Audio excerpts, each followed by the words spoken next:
Assalamualaikum warahmatullahi wabarakatuh. Om Swastiastu, Namo Buddhaya, salam kebajikan bagi kita semua. Perkenalkan, nama saya Bilqis Hanifah Kartini. Saya dari Prodi Pendidikan Kimia, Fakultas Matematika dan Ilmu Pengetahuan Alam. Di sini saya akan menyampaikan pro kontra mengenai mosi Dewan ini menyesalkan pembentukan PBB. Yang pertama, saya akan menyampaikan oposisi atau pro dari mosi Dewan ini menyesalkan pembentukan PBB. PBB merupakan organisasi yang bertugas untuk mempertahankan perdamaian dunia. Namun, PBB sekarang dinilai gagal dalam mempertahankan perdamaian dunia. Banyak sekali peperangan yang terjadi sejak dibentuknya PBB pada tahun 1945 dan ada sekitar 5 keluhan dari negara-negara yang sudah menang dalam Perang Dunia Kedua. Beberapa kegagalan PBB dalam mempertahankan perdamaian dunia antara lain yaitu peperangan Israel dan Palestina, konflik Suriah, terus pengungsi Rohingya sama konflik Lebanon. Konflik Israel dan Palestina, ini PBB dinilai kesusahan dalam menciptakan perdamaian antara Israel dan Palestina. Israel terus-terus menyerang Palestina sehingga Palestina kesusahan dalam mengenali identitas negara mereka sendiri. Dan Palestina sendiri ingin bergabung dalam PBB, namun karena adanya serangan yang berjitu-jitu dari Israel, Palestina kesusahan bergabung dalam organisasi PBB. Bu Menteri Luar Negeri kita, Bu Retno, sudah menyampaikan pendapatnya agar konflik Israel dan Palestina ini kunjung selesai. Namun, PBB tetap kesusahan dalam menciptakan perdamaian antara Israel dan juga Palestina. Yang kedua, ada konflik Suriah. PBB dinilai menciptakan perdamaian negatif, yaitu melalui supremasi hukum yang dinilai tidak efektif dalam menyelesaikan konflik Suriah ini. Yang ketiga, ada pengungsi Rohingya.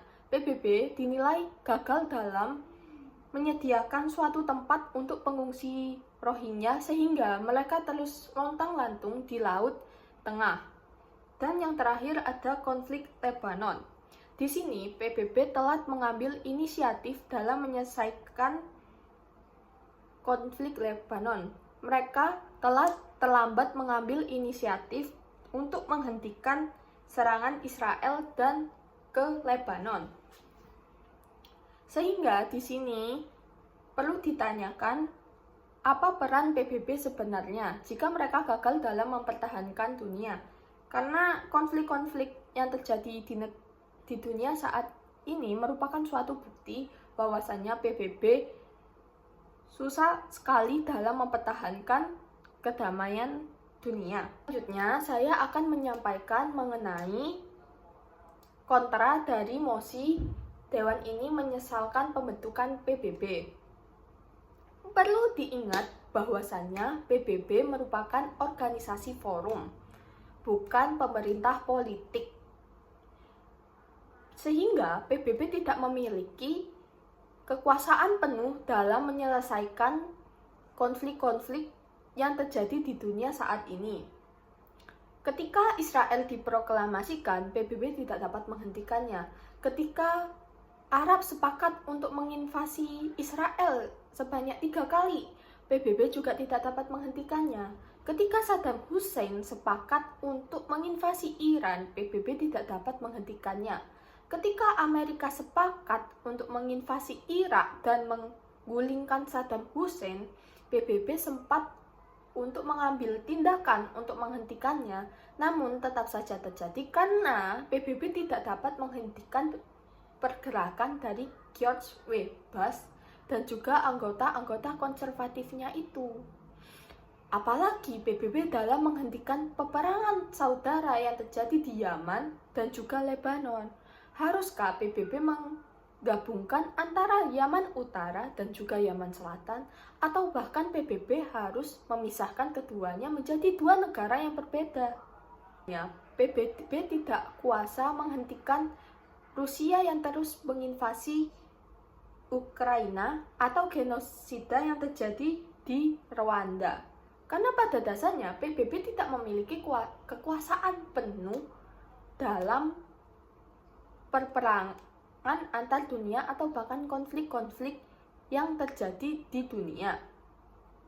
PBB hanyalah organisasi forum. Bahkan PBB sendiri sudah menyediakan suatu forum untuk mempertahankan perdamaian dunia. PBB juga memiliki beberapa organisasi seperti UNRWA yang berfungsi untuk merawat pengungsi-pengungsi seperti pengungsi di Palestina sejak tahun 1948 dan juga pengungsi di Rohingya. HCR bertugas untuk mengurus pengungsi-pengungsi. UNICEF bertugas untuk menjaga kesejahteraan anak. UNESCO yang bertugas untuk merawat peninggalan dan juga kebudayaan yang ada di negara di dunia. Sehingga dapat disimpulkan bahwasannya PBB sudah memiliki peran besar dalam menjaga perdamaian dunia. Sehingga negara-negara lain juga perlu untuk mempertahankan perdamaian dunia tersebut. PBB juga sekarang merupakan organisasi yang mengakui kedaulatan suatu negara, dan Indonesia merupakan negara legitimasi, yaitu negara yang tidak dapat diganggu-gugat kedaulatannya. Sehingga negara seperti Jepang itu juga nggak bisa ganggu kedaulatannya. Sokovia juga nggak bisa, bahkan negara api pun juga nggak bisa mengganggu kedaulatan dari Indonesia. Dapat disimpulkan bahwasannya PBB hanyalah forum organisasi, bukan pemerintah politik, sehingga PBB hanyalah forum yang berisikan negara-negara yang memilih untuk menyelesaikan pertikaiannya daripada perang. Memang banyak sekali problematika yang diciptakan oleh PBB dan juga kritik yang diberikan pada PBB. Namun kita tidak dapat mengabaikan bahwasannya banyak sekali suatu gerakan-gerakan yang sudah dilakukan PBB dalam menjaga perdamaian dunia. Sekian dari saya. Assalamualaikum warahmatullahi wabarakatuh.